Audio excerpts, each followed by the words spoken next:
और जिस प्रकार से पेपर आउट के, उसमें इन्होंने कहा जवाब में कि साहब 33 प्रकरण दर्ज हुए, 32 में चालान कर दिया गया है, केवल एक प्रकरण इनकी तरफ से पेंडिंग रहा है। तो मैं पूछना चाहता हूं कि वो एक पेपर जिसकी जांच हो रही है पेपर आउट की, वो है हाई कोर्ट के जुडिशियली के कोई बाबू से संबंधित, उसके अलावा सारे के सारे चालान कर दिए। तो ये वीके सिंह जी एसआईटी में क्या करेंगे साहब? क्या एसआईटी में हम पूछना चाह रहे थे कि भाई आप बताइए कि बीजेपी के कार्यकाल में जो पेपर आउट हुए, क्या उनकी भी आप लोग जांच करोगे नहीं करोगे? जब चालान कोर्ट में कर दिया, सब जुडिस हो गए मामले, तो ये वीके सिंह जी और ये एसआईटी क्या करेगी आप बताइए? और यहां तक जवाब दे दिया गया वहां के मंत्री के द्वारा, गजेंद्र सिंह जी बोल रहे थे कि साहब ये सीबीआई में रहे हुए हैं इसलिए सीबीआई जैसी जांच कर देंगे। क्या तमाशा बना रखा है इन्होंने? कोई जवाब इनके पास में नहीं है, कोई इनका विजन नहीं है। मुख्यमंत्री जी स्वयं आ नहीं रहे हैं। अब जो बजट पढ़ा जाएगा वो तो उप मुख्यमंत्री महोदय के द्वारा पढ़ा जाएगा, तो फिर मुख्यमंत्री जी कब आएंगे, कब बोलेंगे? मैंने कहा है कि आप दिल्ली की पर्ची से काम मत कीजिए, आप यहाँ का आपका विजन होना चाहिए। आप अपने मुख्यमंत्री को, जिनको भी बनाया गया है माननीय भजन लाल जी को, आप उनके नेतृत्व में यहाँ पर जो राजस्थान में घटनाएं घट रही हैं या राजस्थान में जो अच्छा करना चाह रहे हैं वो बात कीजिए।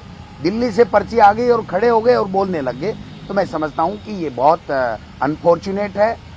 वास्तव में सदन की गरिमा बनाए रखना सत्ता पक्ष का ज्यादा दायित्व है और विपक्ष का भी दायित्व है। हमने मेरे अभिभाषण में मैंने कहा है कि आप जिन जिन मुद्दों की बातें कर रहे हैं उन मुद्दों पे कम से कम आप एक नीति तो बना लीजिए कि हमको किस प्रकार से आगे लेकर के क्या जाना है क्या नहीं जाना है। सारी की सारी योजनाएं गलत बता दी और एक भी अभिभाषण में ये नहीं कहा गया कि इस योजना को किसको बंद करेंगे, किसको चालू करेंगे। मुख्यमंत्री चिरंजीवी योजना का भी उन्होंने विरोध कर दिया। आर्थिक कुप्रबंधन की बात कर ली। इन्होंने ये कह दिया कि साहब आपके खींचातान थी, आपने देखा नहीं आज खींचातान की क्या स्थिति है। माननीय पूर्व मुख्यमंत्री वसुंधरा राजे जी को निर्दलीय विधायकों के जो कॉलम आवंटित है उसमें बैठाया गया है।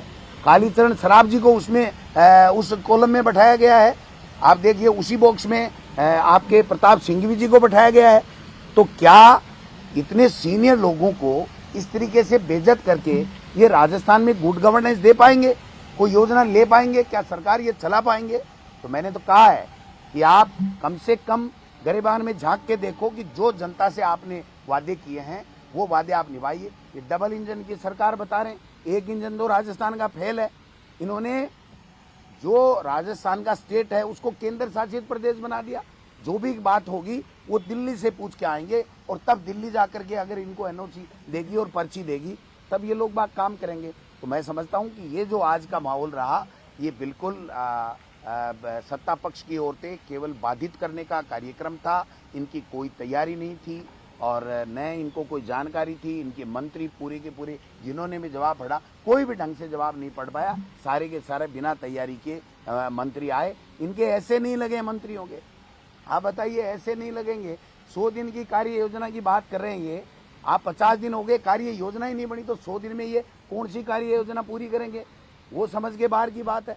तो ये सारे मुद्दे हैं, सदन भी देख रहा है, सदन से लोग बाग पूरे प्रदेश में भी लोग देख रहे हैं कि कैसे लोगों को हमने सत्ता सौंप दी। ये तो कल्पना भी नहीं की थी कि इस प्रकार से अच्छी गवर्नेंस देने के बाद में, अच्छा सरकार चलाने के बाद में, जनहित की योजनाएं देने के बाद में ये जनता देख रही है कि हमसे ये क्या हो गया।